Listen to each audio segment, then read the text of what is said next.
Graça e paz a todos, da parte do Pai, do Filho e do Espírito Santo. Amém. Esse é o primeiro salmo da Bíblia, o salmo número 1, um salmo bem conhecido, e a gente vai conversar um pouquinho sobre ele. Todos nós conhecemos sinais de trânsito.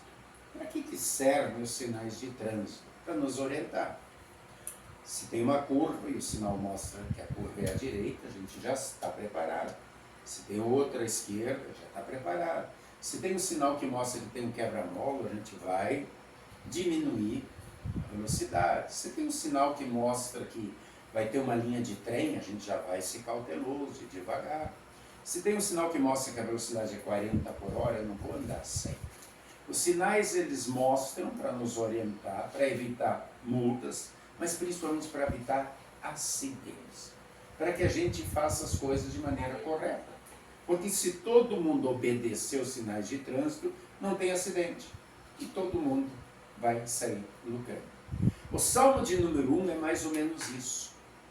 É como sinais de trânsito mostrando o caminho da felicidade. O texto começa dizendo bem-aventurado, ou seja, quem é realmente feliz. Aqui está falando de felicidade. Não está se falando de momentos de alegria, de prazer. O que é felicidade? Para muitas pessoas, felicidade é encher a cara, beber, cheirar, fumar. Aqui não é um instante em que ele está alegre, em que ele está enebriado. Passou aquilo, o que fica? A ressaca. Não é felicidade. Para outros, a felicidade é ter dinheiro, muito dinheiro. Ah, hoje tem um celular, amanhã tem outro, compro outro, e nunca está satisfeito com o que tem, porque sempre vai ter alguma coisa nova para comprar, e a pessoa, embora tenha dinheiro, está sempre insatisfeita. Não adianta, não é felicidade. Para outros, felicidade é ter poder, ter títulos. Hoje eu tenho a graduação, amanhã pós-graduação, depois mestrado, depois doutorado, depois pós-doutorado, minha parede está cheia de quadros. E eu acabo sem amigo nenhum, porque eu me acho tão melhor que os outros que as pessoas nem me chamam para sair, para conversar, porque não estão no mesmo nível, a conversa não bate. Não é felicidade. O que realmente é felicidade? As placas, os sinais, o Salmo mostra. E o Salmo divide todos os seres humanos em duas categorias. Ele fala em justos, e aí ele fala em ímpios. Em primeiro lugar, então, a gente vai ver o que são os justos. Ele diz que os justos, eles não andam no conselho dos ímpios, não se detêm no caminho dos pecadores, não se assenta na roda dos escarnecedores, e depois diz, esses perversos não prevalecerão no juízo. Olha, ele coloca os justos de um lado, e do outro lado ele diz que esses ímpios, eles são pecadores, escarnecedores e perversos. Quem são os justos? Ele diz, é como aquele que é uma árvore plantada perto de um rio. Como ele tem água e tem terra, ele vai produzir frutos em abundância. Frutos bons. Agora os ímpios, os escarnecedores, os pecadores, os perversos, eles são que nem folha seca, hoje está aqui, hoje está ali, está levado para lá, não produz fruto nenhum. São aqueles que eu falei antes, momentos de alegria, mas não tem felicidade. Eles não estão enraizados perto da água da vida, que é o próprio Jesus. E os justos só são justos porque foram justificados. Como é que alguém é justo? Quando obedece todos os sinais de trânsito? E a gente consegue? Não consegue. Mas a gente busca. Por quê? Porque a gente já foi justificado. Quando a gente olha para a cruz e vê Jesus, e olha e diz, ali está o meu Senhor, o meu Salvador. Ele morreu pelos meus pecados, ele me lavou, carregou a minha culpa. Aí quando o diabo me acusa e diz, Gilberto é pecador, tem que ir para o inferno. Jesus diz, verdade. Verdade. Só que eu morri pelo pecado dele. Ele se agarrou na minha morte, eu lavei, limpei essa culpa e agora ele está justificado. Ele é o justo. E aí Deus Pai diz, absolvido. Então quem são os justos? São aqueles que são o contrário de ímpio. aqueles que têm fé em Jesus. A palavra ímpio, ela vem de pio. O que é pio? Pio é fé. Então o que é ímpio? Quem não tem fé. Quem acha que não precisa de Jesus. Quem acha que precisa do seu dinheiro, da sua capacidade, dos seus talentos, dos seus amigos. Tudo isso a pessoa pode até ter, mas se não tem Jesus, ele continua ímpio. E aí ele vai ser o quê? Um pecador. Porque ele vai estar sempre em pecado. Se ele não tem fé em Jesus como seu Salvador, ele está afastado de Deus. Ele não está olhando as placas de trânsito, ele vai do seu jeito e vai ter acidente na vida dele o tempo todo. E não só na vida dele, mas na vida dos que convivem com ele. Porque aqui a Bíblia diz que o justo ele não anda na roda junto com os ímpios, com os escarnecedores. E eles escarnecem. Quem não tem fé em Jesus, ele gosta de provocar Deus. A gente vê isso o tempo todo no mundo. E ai dessas pessoas se Deus não fosse longânimo. Pedro diz, não é que Deus está demorando para acabar com o mundo, é que ele é longânimo, ele tem muita paciência e muito amor. Em alguns momentos, Deus mostrou sinais da sua ira. Por exemplo, quando ele destruiu o mundo com raiva. O povo não queria mais saber de Deus, não tinha tempo para Deus, casavam, bebiam, faziam festa, faziam suas guerras, não estavam nem aí para Deus. E Deus disse, então peraí. Durante 120 anos ele avisou, não levar a sério. Só Noé e sua família, 8 pessoas foram salvas, porque eram justos, confiavam, tinham fé, não eram ímpios. Os ímpios escarneciam, zombavam, riam, morreram. Lembram?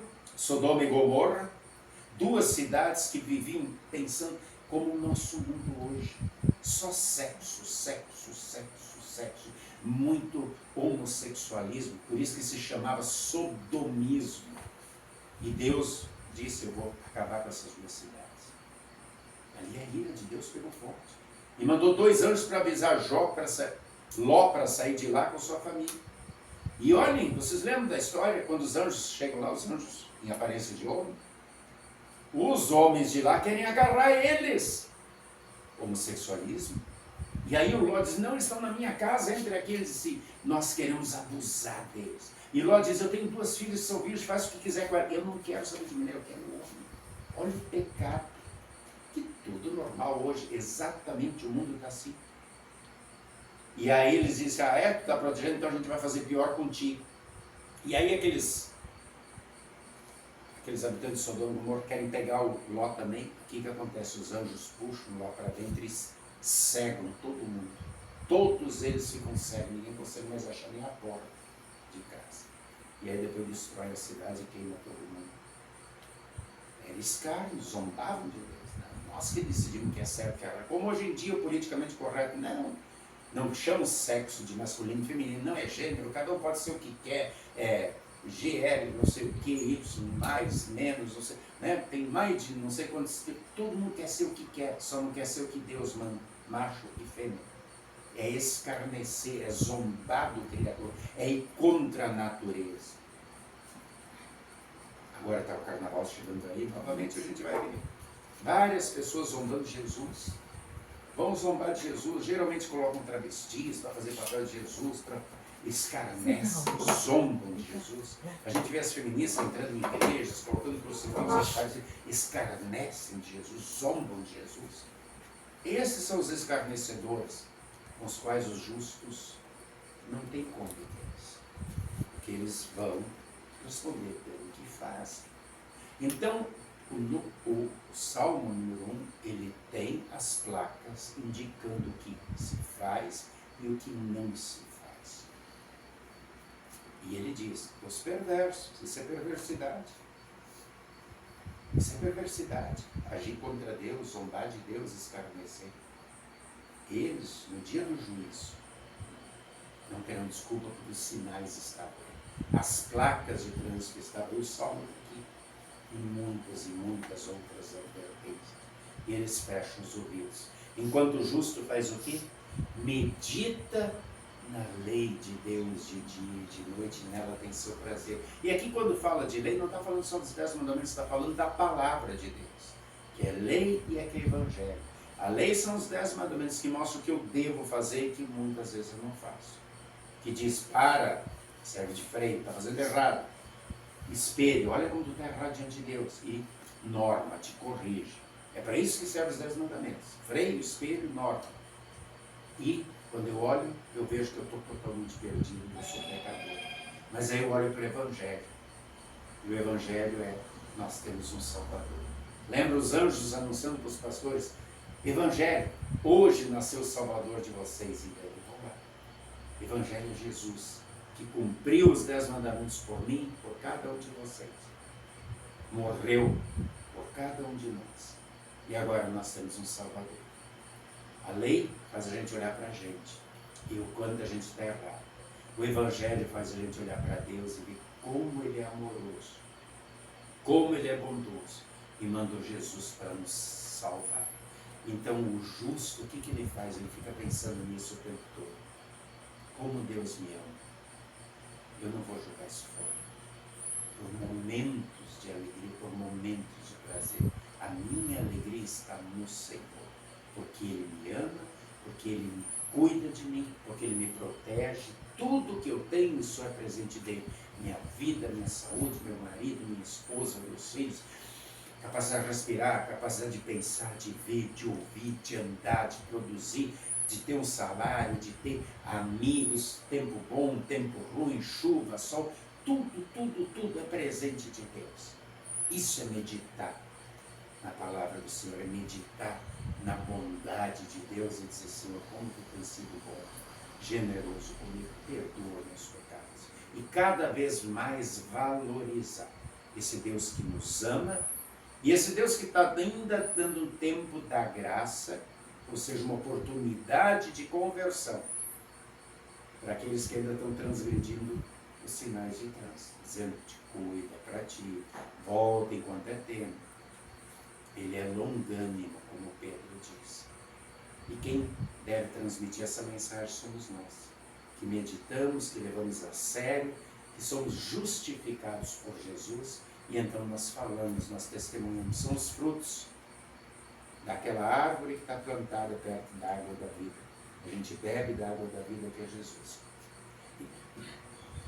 E produz frutos de fé, esperança, bondade, mansidão, domínio próprio, testemunho do Santo Evangelho desse nosso Deus que é tão maravilhoso enquanto a gente está vivo.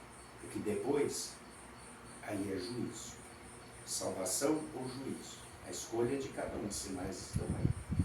Que todos nós não sejamos ímpios, não sejamos encontrados na roda dos escarnecedores, dos pecadores, dos perversos, mas que nós sempre estejamos entre os justos, aqueles que foram justificados pelo sangue de Jesus, que se alimentam da água e do pão da vida e que meditam nessa maravilha que é termos um Deus gracioso, amoroso, que não deixa faltar nada e que nos momentos difíceis nos conduz, nos ampara, nos protege e diz, está sofrendo, eu sofri por ti na cruz, mas vamos lá, um passo de cada vez, para frente e para o alto, seguindo os sinais.